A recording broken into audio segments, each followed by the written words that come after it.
Welcome back to another episode of Bok Dream Team. I do not look like a chocolate chip cookie. I am not Cook's Kuchle. I am Layla Arendse. I am so sorry that we don't have Cooks here. Cooks had, I don't know, better things to do with his life. And so they pulled me in the B team. But that's okay, because we are on episode 11. And talking about episode 11, we had to go look for some greats. And who did we find? We flew him in.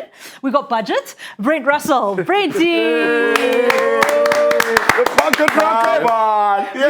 We talk about dream teams, and it is a dream to have you here with us today. How have you been? What have you been up to? No, geez, it's been a while. I've been out of rugby for about 13, 14 years. Wouldn't say so. Wouldn't say so. No. It's but it's good to be here. Obviously, thanks for the extending an invite, and lovely to talk about rugby. It's something that I really love. So. Yeah, and the positions that I really enjoy. So. Well, there we go. We also have another face on the show. Fudge is replacing Ricky today. And Rick, you know, you're at home with your own personal reasons. We send you so much love, and we can't wait for you to be back. And your little energy and everything, we miss you so much. But Fudge, my partner in crime, they said they're really bringing the BTM. So they brought you in. And then we've got Mr. Juicy Jay. Everybody here has a nickname except me, just to say. We need to give you one. Be careful what you wish for. Be careful what you wish for. Hopefully by the end of the show I'll have a nickname, and it'll be a nickname that sticks. Brent, have you been keeping up with the rugby? Have you been seeing what's been happening? We've been, URC's on. We're going to be heading overseas to some of that international rugby. We've had some great Springbok games this year. Have you been keeping up? Absolutely been keeping up. I've got 2 young boys who make sure that I'm showing them all the rugby, but we've been very blessed for the last 8 to 10 years with some very good rugby, and it makes it always a pleasure to watch. Does make it. Springboks, I mean, we're so lucky to be in like the golden age of rugby. Once Juicy and Fudge retired, they said, let's bring the good guys in. And then we really decided to get things going. Did you guys also color coordinate today? I can see you chirpy today. This is chirpy today. On us, mate. We got the Naughty Boys quarter. We got the Naughty Boys quarter on that side. Brent is the OG pocket rocket, but we are here to decide the Bok Dream Team. So let's just take a quick look at what the positions that we've decided. The positions we've filled in already: Arendse, Malcolm Marx, Frans Malherbe, Evan Etzebeth, and then the most recent one, Andre Pollard, has officially been confirmed as the Dream Five. Brent, can you just give us your summation? What do you think of the Dream Team so far? It's definitely a formidable team that's been put together there. I see there's still a lot of current players that are still playing, a few current players that are still playing, and.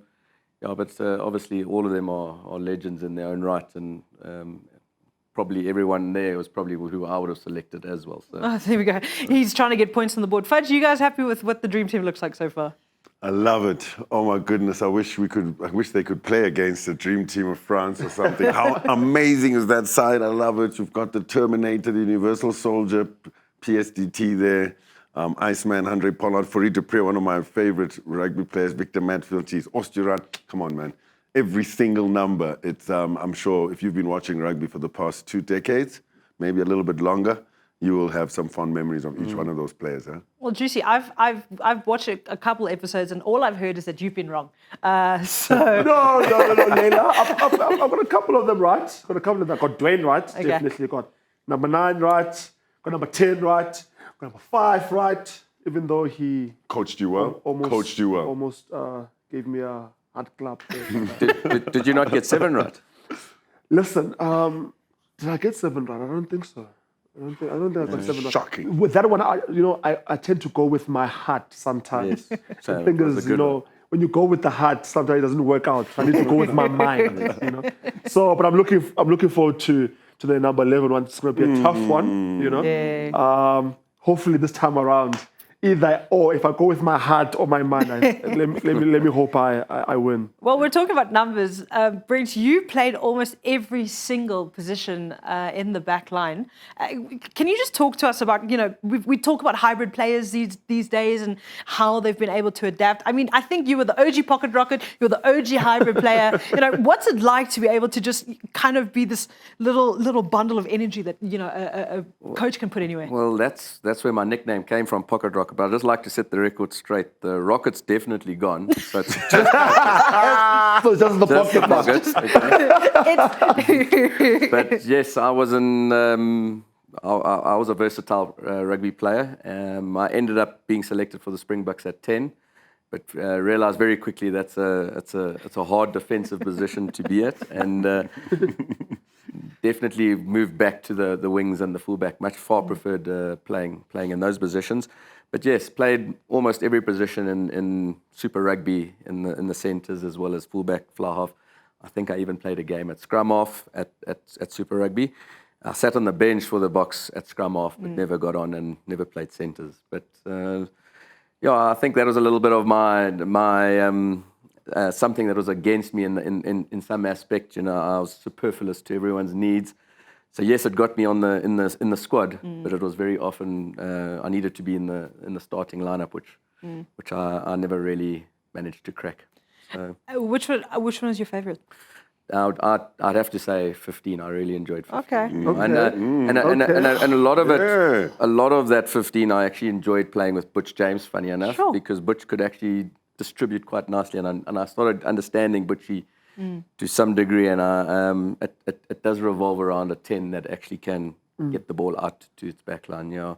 Whereas when I first started, I loved being in the action, so I loved playing at 10. Yeah, that's why Brent and I have gotten along so well. 15 to 50. We understand each other. But yeah, I know you walked in and you said, you get to see your hero.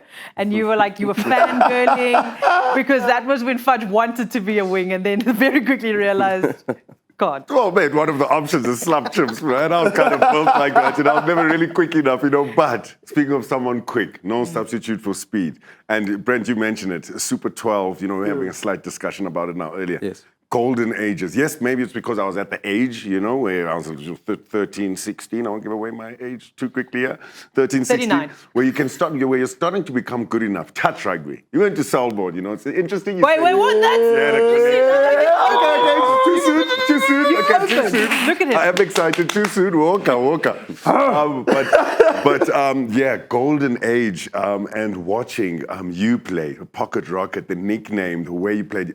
I love that you say you enjoyed 15. That was my favorite, watching you play 15 with, in the defensive line and seeing how is he going to slice it up this time, Yeah. A one of a kind in a time where wingers were incredible back then, different shapes and sizes, different style of play, with some awesome fly-offs as well. You think of Larkham and Carlos Spencer and the boys, Andre Pretorius, I know you played a couple of games with him as well. So, hey, I'm going on and on, man. Look at you. You, bro. I'm just like, You're having flashbacks. But I I loved touch rugby. I spent many hours, almost every day. We played at least an hour to 2 hours of touch rugby, being an Eastern Cape guy, going to Grey High School, Queen's College. We've all got Eastern Capers except me. Yeah. Unlucky, mate. So I am like in my element right now. I've met a lot of rugby players over the last couple of years, obviously working with Super Sport, but this is a special one right here. I'm taking hits galore today. Okay, quickly get into the beef, Juicy, because why do you have beef with Brent? No, listen, it's, because I went to Queens, right? He went to Selborne. Right? Okay. So it's a big rivalry there, I've been fortunate enough to give Selborne quite some hidings over the years.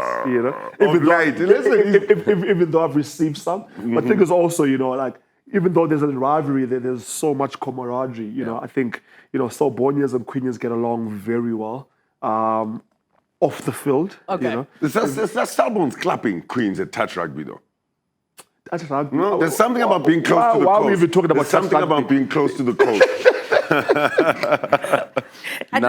The rivalry is amazing between the Eastern Cape schools. You've got Dale, you've also got St Andrews, you've got Grey. So it's an amazing part of the world where it's unlocked talent. Where I believe it's where we're going to find a lot more future Springboks coming from. Yeah. Well, I'll go back to Fudge's touch rugby because I think these days what we are seeing is that the wingers and a couple of those, the quick nippy backs that we are seeing, that's kind of where it is honed, right? It's those playing on the streets, playing touch against each other, scraping up your knees in the park, running around. And I'm sure you guys would have had a lot of that as kids growing up. And that's probably where you realize how quick you are. Yeah, geez, I only spent 2 years at Selborne, and Still the rivalry. I really do believe that I learned to play rugby at Selborne, and it was mainly because of what happened with my mates. We used to play touch rugby at break after school, and I was in the boarding, so the boarders would all get together, and the whole boarding house would play. And then when it would rain, you say you're not allowed on the fields because you're going to damage the fields. We would still go out and play touch rugby, you know. So no, it was really that's where I learned to play rugby at Selborne, and got a lot of fond memories of the Eastern Cape, and love. That's home for me. Yeah, well, we've... Much to the dismay of 1,000 of ankles out there in the world. Internationally too. He's broken international ankles too. Talking about ankle breakers though, let's get into our nominees for today. We are looking at that number 11 position. We've got Curtly Arendse, we've got Bryan Habana, we've got Makazole Mapimpi, Pieter Rossouw, and Chester Williams. A stacked list from head to toe. Fudgy? Do you know what I love about this one? It's like it's generational. So the pool of people who watched these guys when Springbok rugby was just at its pinnacle from 1995. You know, you think about it, Chester Williams, the Black Pearl, or D-Rex. Bryan all Habana, have nicknames. Pieter, Rossouw, Slap Chips, you know, I mean, all have great nicknames as well. Great nicknames. Pocket Rocket is here to make sure that... Jet Shoes. Bryan Habana was Jet Shoes, according to Brent. Or Dash. Or Dash. Habanero? What? No, Habanero is very Italian. Okay. I'm making it up. That's the Eastern Cape version of his nickname, Habanero. Great nickname, mate. It's a great one. It's a good... We got Derek, we got Slap Chips, and we got Black Pearl, Chester Williams. I mean, let's dive into it, Brent, because you played both left and right. Can you just tell us, you know, what are some of those characteristics, the differences between a left and a right wing? You know, what's needed in those different positions? Yeah, no, I think you think that's the same, but it's actually a lot different. I mean, sometimes you're a lot more stronger off the one foot to the other foot. You can maybe strong on handing off. You prefer holding the ball under a certain arm. Also on a defensive pattern, you've got an extra man when you're defending on the right because the scrum off's coming in there. So it's how you're attacking, how you're closing space. So there are little different aspects. So I do see like a Cheslin Colby has changed a couple of times, and I'm sure Curtly at the moment is changing it a few times, but generally in the past you'd sort of specialize on one wing. And as you can see, these guys are all specialists in what we regard. They've all, except for one, have won a World Cup in that position. That's true. So it's going to be tough to select these guys, but I'll share some of my stories, no doubt. But they came in and you said, you know, your mentor's up there, and then the boys would try. I'd figured it out because we've got the 15 mentality. Can you just tell them who your mentor is and just give a little bit of insight? Yeah, there was a guy that actually spotted me from from early stages. I was playing sevens, and he came up to me and he said, "Brent, I've got my eye on you. If you score a try the next game, I'm pulling you up into the SA7 squad." It was Chester Williams, and I ended up scoring 4 tries that game. I ended up scoring 4 tries that game, and I found myself in the squad that evening. And just the way he mentored me into believing that I was good enough, and remained a good friend. I'm a very good friend of his ex-wife, obviously his widowed wife, and their kids. They're living in Portugal now. So yeah, just I really got on well with Chester, and as I said, he was my mentor. But I mean, history that is, you know, Chester Williams in itself. It's only the second player of colour to be able to turn on don the green and gold after someone like Errol Tobias, Sydney Tobias's dad. You know, so like there's so much history that come. And you said all except one won a World Cup. Slap Chips didn't win a World Cup. Fudgy. That's what I love about Slap Chips, man. He is the underdog guy. I don't know, you know, always underrated, always so impactful in the most weirdest kind of ways. You know, he'd burn people, but he looks like he's doing a moonwalk or moving in slow motion. He had a high level of skills and a very inventive mind, you know. So, yeah, the contrast is really interesting. I was actually speaking to Kobani Bobs about the difference between a left winger and a right winger. And he was saying because most people are right-handed, the left winger will be more of the striker, or like the one who is more potent. I don't know if that's correct, because Cheslin Colby, a lot of people will say, hello, no. I wonder if it's still like that in the modern game, or if it was like that when you played, Brent. No, definitely you feel more comfortable in a certain position. From a Cheslin's like you're commenting on Cheslin, I mean, you can see he scored some of his best tries stepping off the right and going in on the right-hand corner. I'm not saying that he wouldn't do it on the left, but no, it's where you feel more comfortable, and yeah, just often you score more tries. So. Yeah. You felt comfortable everywhere. I want to come back to that sevens point that you made, actually, because so many of these players that are now playing wing, came through that sevens system and that sevens setup. Since kind of the professionalization of that sevens, it's really just been like this churning and of being able to get out a couple of greats. So Chester was actually, I mean, as he said, he was a coach when I first made it, and we were actually the first team to ever win a tournament. We won it in New Zealand. We had John de Villiers. We had a few of the other legends that played the game at the time, but that was sort of the stepping stone, because then we started winning every year, and we started creating the academy, which was run by Maurice Schoeman, and that was just and Neil Powell, and that just set the precedent now. Yeah, that's how we are expected to perform every year and always beat the New Zealanders, because when we played, New Zealand was top of its game. Before that, it was always Fiji. So Fiji, New Zealand, it was very hard to beat them, and we just didn't have the structure. And Chester sort of brought that belief in. Yeah. And I do believe that is a playground for wingers. That's where you need to learn how to step, spatial awareness, speed. You need all of that to play for the Springboks, and that belief. So that is Chester, what he did for me. Well, Juicy, Chester scored those 4 incredible tries against Samoa in the 1995 World Cup. Do you remember that? Yeah, 1995. Yeah. I was still working with the walls. YouTube, my friend. If the pocket rocket, was sort of like matriculate in 98, that was when I was born. Oh, okay. I mean? So, I was actually at that game. With the 4 tries? Yep, at that game at Ellis Park. Can you explain that atmosphere to us, and like being able to witness that go down? Yeah, that was my first rugby game that I actually went to go and watch. Obviously, the World Cup being in South Africa at the time. I was more of a footballer, so being exposed to rugby, I didn't really follow it much. So my dad said, come, and we ended up sitting right in the top rafters at Ellis Park, but it was an experience because that was a hard game. I don't know if you remember, they were late tackling, and I just love Chester because there's this man that's scoring our tries. Yeah. As you said, he was in an era where it was probably a lot difficult for him to make the team. But ultimately, that was a very amazing atmosphere. I mean, do you feel that in the country almost that might have been a turning moment for just the country as a whole? We speak about the system and where the country was at that time.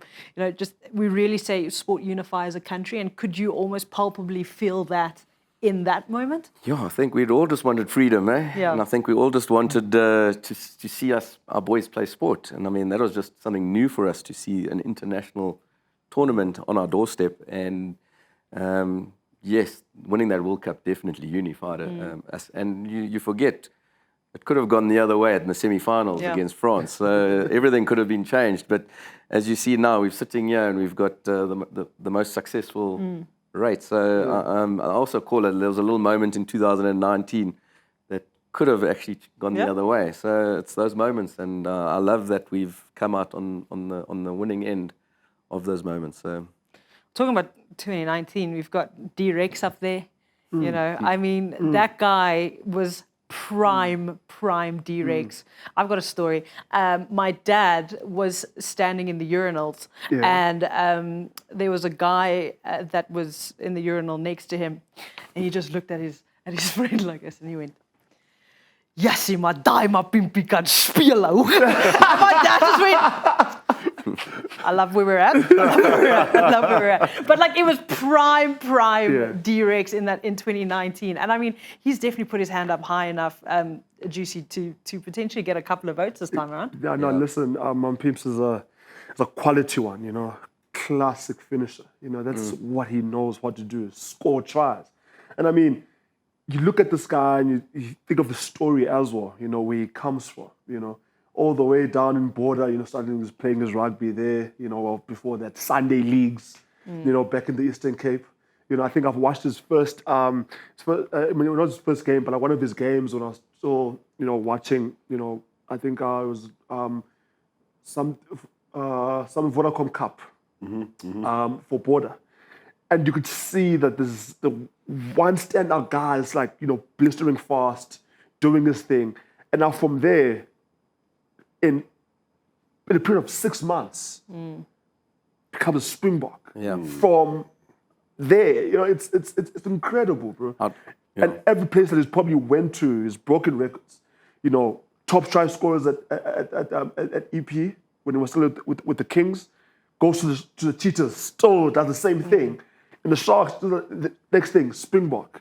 And for him to score in 2019, as you mentioned, scores a try, and his first ever Springbok to score a try in the final.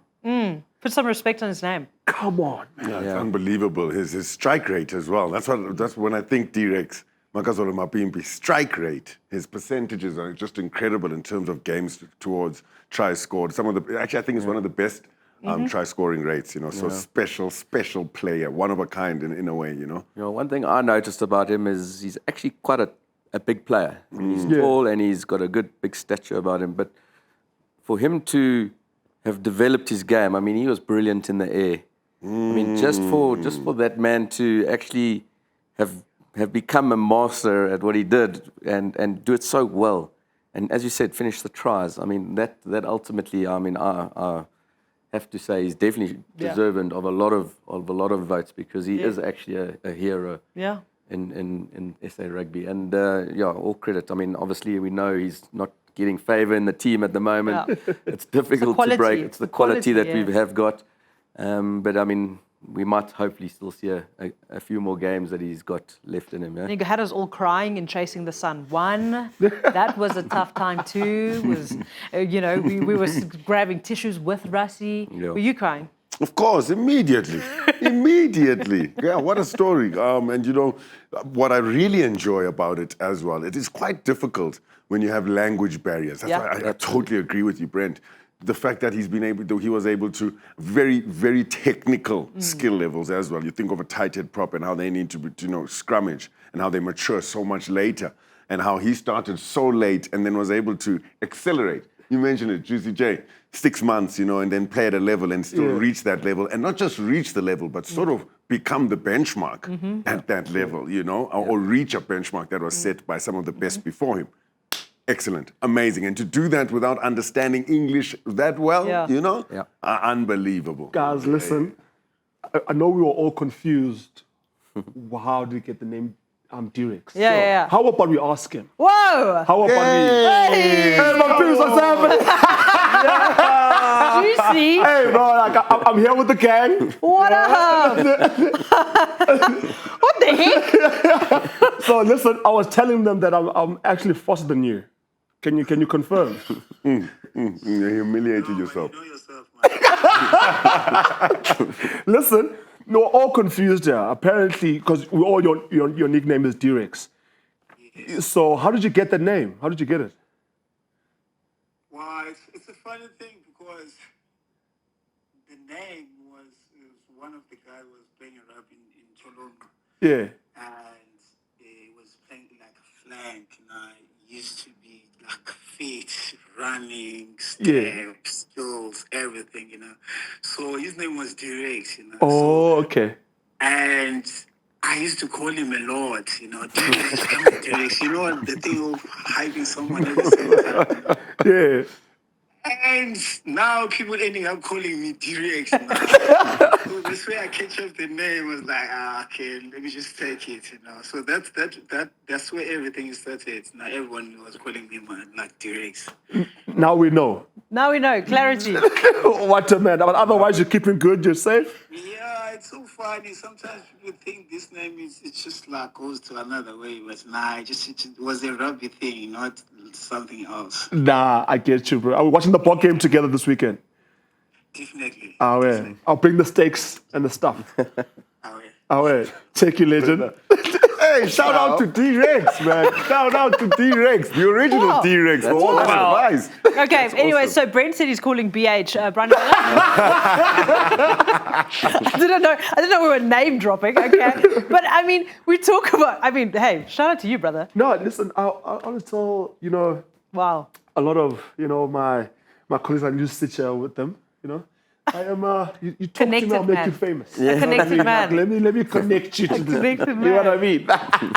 Prime. So we talk about the fact, I mean, D-Rex, incredible player, but the reason he's not been, and you said, Brent, he's struggling for a place in the side is because someone like Curtly Arendse is standing in his way. And I mean, he comes from the 17, he makes a change, he makes an official announcement, like he's done with 7s, he's going into 15s. I think as a country, everyone was like, you're at your prime, why are you're making that switch from 7s to 15s? Yeah. And then he just comes and he like blows us all out the water.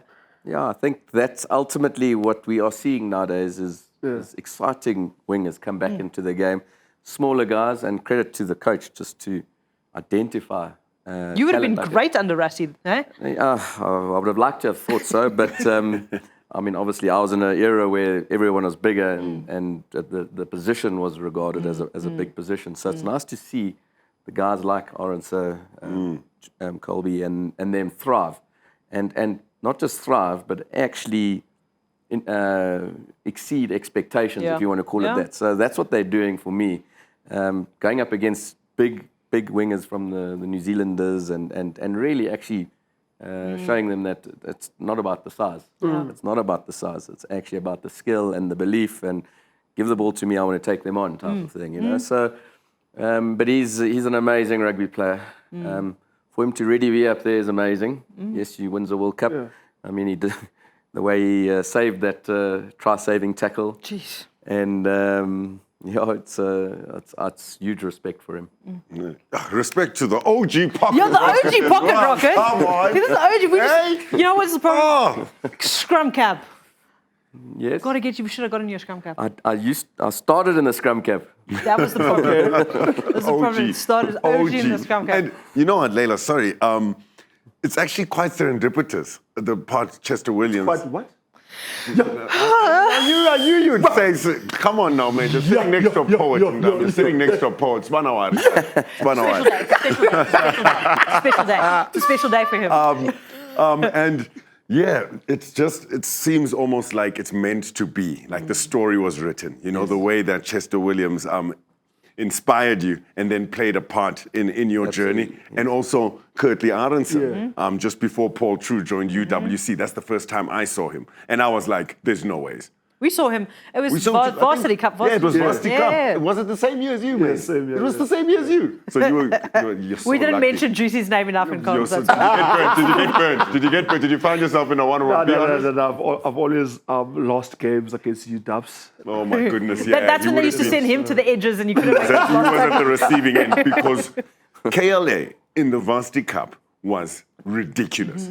And looking at his build, you know, physically, the athleticism he had, you know what I mean? And he's just he's so competitive. Yeah. He wants to beat you. And I saw him bring that defensively as well. And I was just like, my goodness, we're dealing with the Springbok here, surely, you know? And again, Chester Williams playing a part there, identifying a player from also a rough diamond, you know, Curtly Arendse, identifying a player, and then being able to give him the platform to, escalate into record-breaking levels, right? Absolutely, yeah. I mean, his try-scoring record is, I think he holds the record for the most tries. I don't know. I know he was like equaling the number of test matches he played with the number of tries he was scored. There was like at some point in time those two were running like parallel with each other. I don't think he holds. But for the Springboks, I don't know. Springboks try-scoring percentage versus games played. I think he's up there. He might have slowed down a little bit, but I think he's up there. Call Curtly Arendse. Call Curtly. Ask him. Call Rassie Rasmus quickly. Let's test how connected you are. He's up there. He's up there. But I think Marks has got some above him, and then Mapimpi is there as well. Yes. So close to the other legend we're going to speak about just now. Hey. Well, there we go. Let's just see you've segued. You jumped on your segue. The habanero. Come on. The one who chased a cheetah. Do you know what I mean? Imagine life is so tough you want to go run against a cheetah. Wild. mean, that's that level, right? You got to know. You know what I mean? Okay, he's doing it on the rugby field. Let's just test him quickly against, the quickest animal on Yeah, the planet. animal on and off the field. But you played alongside Bryan, BH, one of our colleagues. Yes. You played alongside him. You Just played before we against go him. there, I think Bryan will tell you he beat the cheetah. You know what?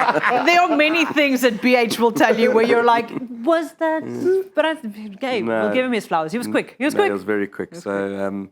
No, funny enough, when Bryan came into the squad and he went on tour with us before he got his first test match, I was his roommate. Oh wow! Hey. But Okay. I had been in the setup for a few years, and I sort of knew the setup, and I was also, it was in Ireland, and I was a little bit, I think it was in Ireland, or it was on one of the tours, and I was quite tired because I think I was jet lagged. And I'd come home from training, I just wanted to have a little nap. He always talks about it. But he's got so much energy, and I think that's what he brought to the team. And at the time when he was young, because he had so much energy, he got his little wee and he was doing boxing while I'm trying to have a sleep in the room. So he kept me awake. But he had so much energy when he brought it in, and obviously just hit the scene with 100%. Great centre as well. Had a very big presence. Very clever rugby player. Yes, and just managed to break it in at the right time with the Springboks, because we had a very good, strong era going from there, and just was one of our key players in the World Cup 2007. Oh, he was the top try scorer at a Rugby World Cup. Got beaten by Portia Woodman-Wycliffe. Sorry, just had to throw that in there. But he was top try scorer at a Rugby World Cup. But I mean, he just had this way to, like, you almost knew you couldn't kick a ball straight down the field and for him to receive it, because you knew immediately it was drop again, disappear, and he was going to run it straight back at you. That was just kind of, the ability that BH had. I know one training asked to race BH, didn't you? Wasn't that what you decided at the Bulls? Many things were done and many battles were lost. Okay, mate. I'm actually having like I'm PTSD. hypnotized right now. So all I can hear is Uncle Hugh again. Bladen's voice when Habana catches the ball, and you're right, and he just has green grass in front of him. Oh my goodness.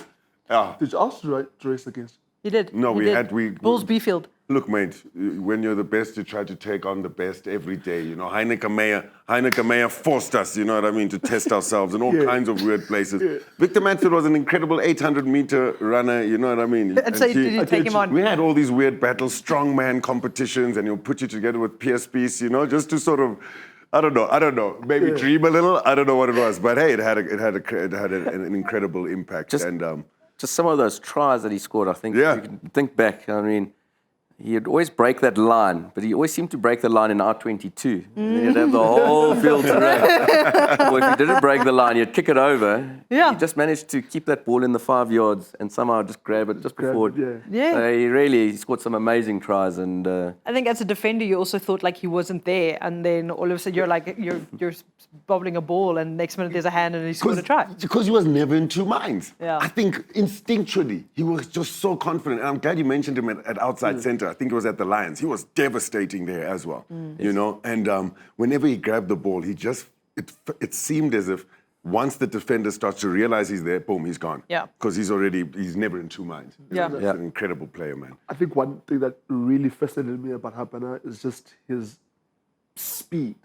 Because it felt like as well, the camera guys were not even keeping up with it. Do you know what I mean? Like, it was just like, when you see something on television, it seems like it's probably slowing down. Not with him. It's just like, and it was a household name as well. You know, I think one of those rugby players where you go and ask people that don't even watch rugby or follow it much, who's your favorite rugby player? Habana. Yeah. Habana. You know what I mean? Like, he was known pretty much everywhere. And if you listen to rugby commentary on the radio, because that's where, most of us are like, back in the villages probably would, listen to or watch or listen to a rugby game. He's one of those people that a lot of commentators spoke about, especially the cause of commentators. Yeah. So, he's one of those household names that incredible what he's done with in the Bok jersey. I remember meeting him for my first time personally, the 2023 Rugby World Cup. I think we stayed at the same hotel. That's Of course what you did. Of course you did. I mean, jeez, next door. You know what I mean? You know, it's in the same hotel, and then he walks out of the hotel. There's one of those bikes that you find in France on the streets. Yes. And I'm like, bro, why don't you just jog where you want to go, or just take a sprint where you want to go? You know, it was really nice, you know, meeting him for the first time. Like, you know, what you did with Pocket Rocket now, that was me. You know, in France with Habana. I was just like, wow, am I really, you know, meeting this legend? Yes. And also what he's done for the Bulls as well. I think, you know, Super Rugby, that famous try scored at Loftus. Yeah. So That was the one against the Sharks to win. To win the Curry Cup?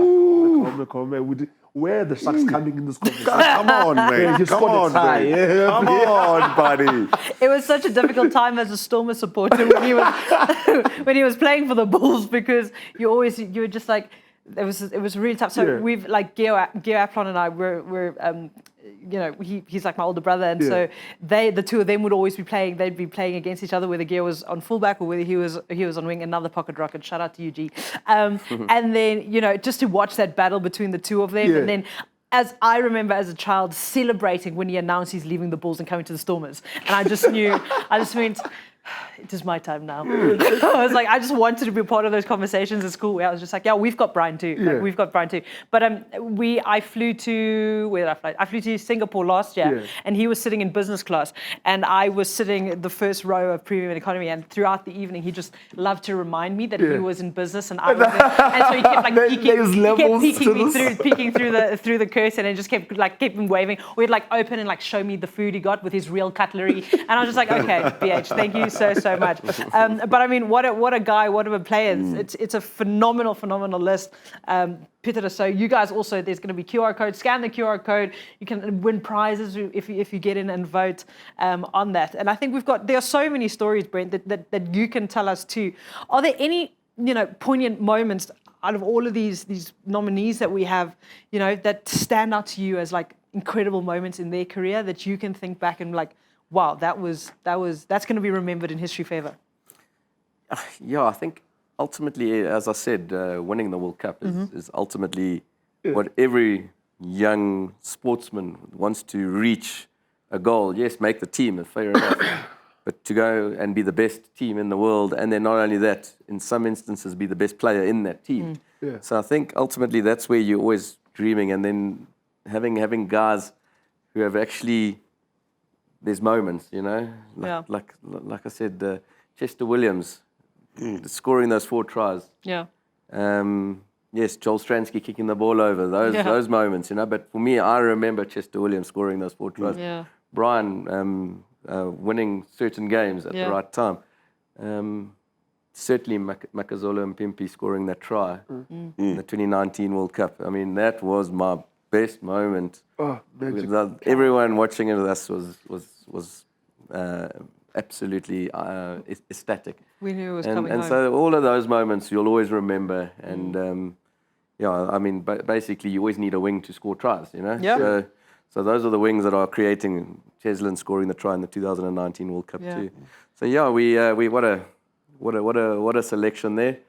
Well, we got to touch on. I feel about slap chips. Yeah, I was about to say we've like left slap chips out there, the underdog. So I sort of came into the team, Stormers or Western Province, and he was more the senior player there. Very nice guy. Actually, a very intelligent rugby player. He always used to time that last pass perfect to intercept. So I remember about to get that ball, and he came in straight through and under the poles. And I thought, geez, he just reads that perfectly. Yes, Bryan getting the most red cards because he tried to intercept. but point being he was a very, very intelligent player. He was very deceptive of pace. Like I said, unfortunately he didn't go and win a World Cup. He was part of a very good era of that 98 team where they played in the 97 Lions series too. Absolutely, and that was an amazing team. They held the record for the most wins with Gary Teichmann as captain. So he is one of the legends of the game, and a very nice guy. I've lost contact with him. Come on, slap chips, get in touch with Brent. But do you have memories of Pieter Rossouw? Of course. Childhood, one of my childhood heroes, mate. No jokes. Again, a lot of my childhood heroes were guys that I tried to imitate on the touch rugby field.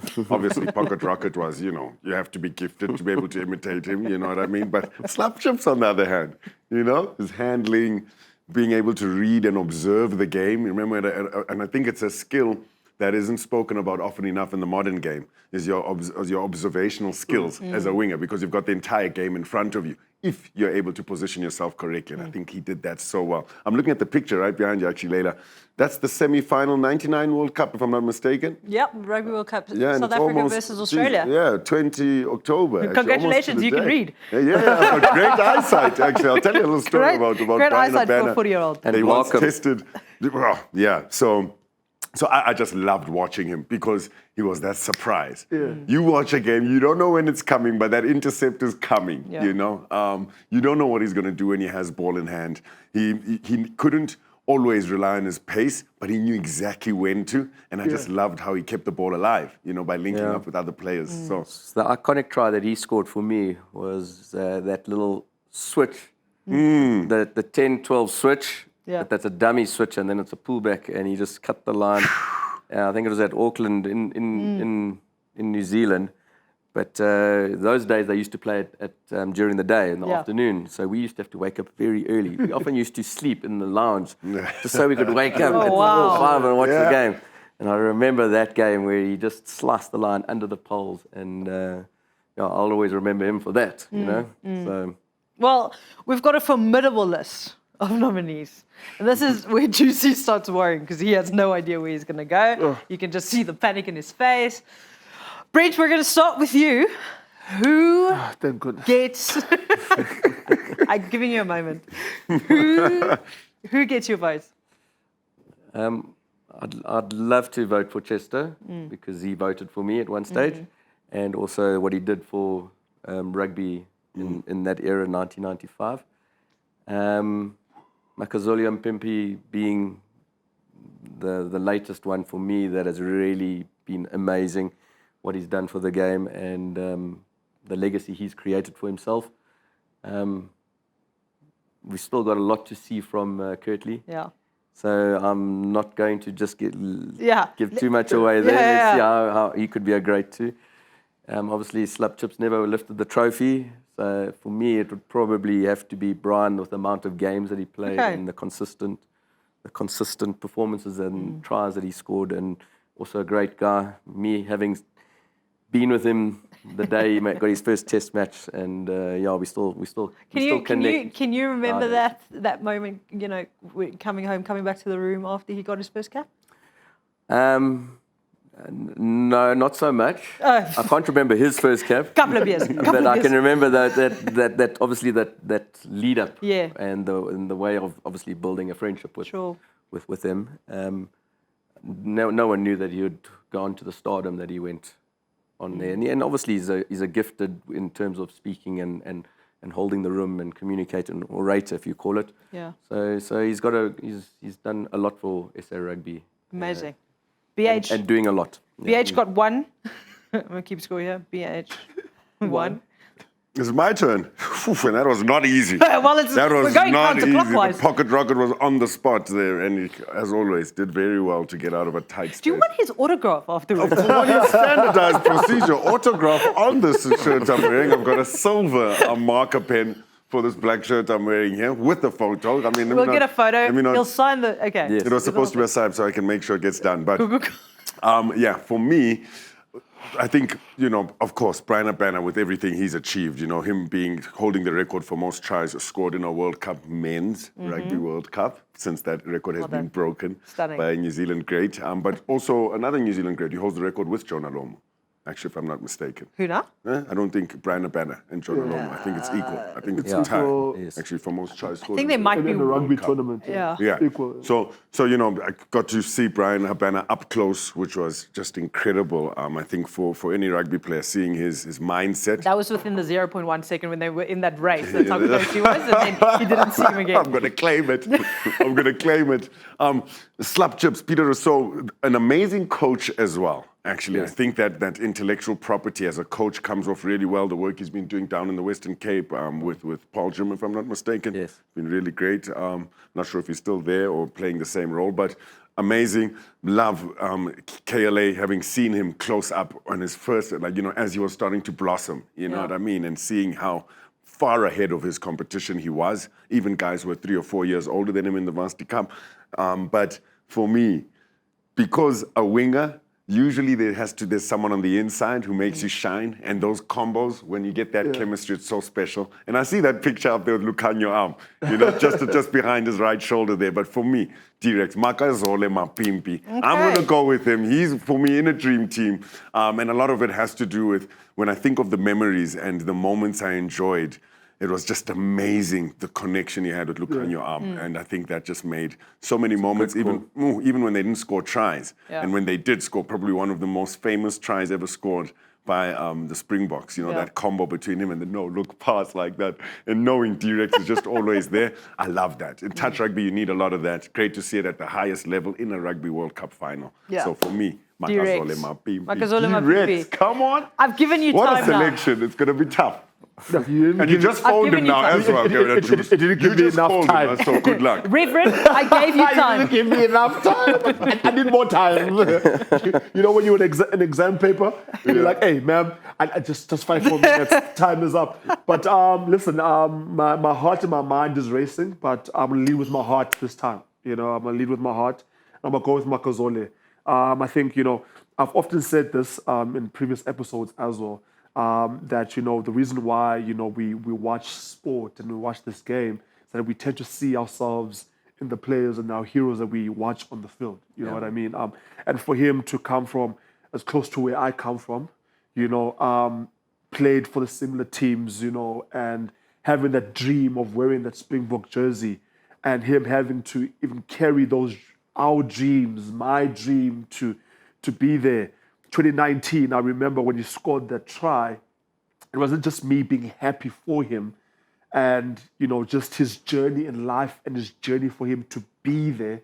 It was it was just a moment. I was like, flip. It feels like it's me that's actually scoring that try. Sure. You know what I mean? Sure. Because I've been with this man in this journey until now. An amazing guy off the field as well. I was spent the weekend with him last weekend as well. Gives you great fashion tips. I see. What are you featuring on his reels? Is he paying you this weekend? Such an amazing guy, man, and I just nothing takes away from what he can do on the field. Clinical finisher, exactly what you want from a number 11. I back him 100%, and Habana, hey, brah, we'll chop it up. I love you, but I'm definitely going with my heart. Makazole Mapimpi. Amazing. So I'm glad you did, because you even made a phone call, man. Yeah, very awkward. I've been pretty awkward if you call very awkward having to make a phone call to explain. Call Habana as well.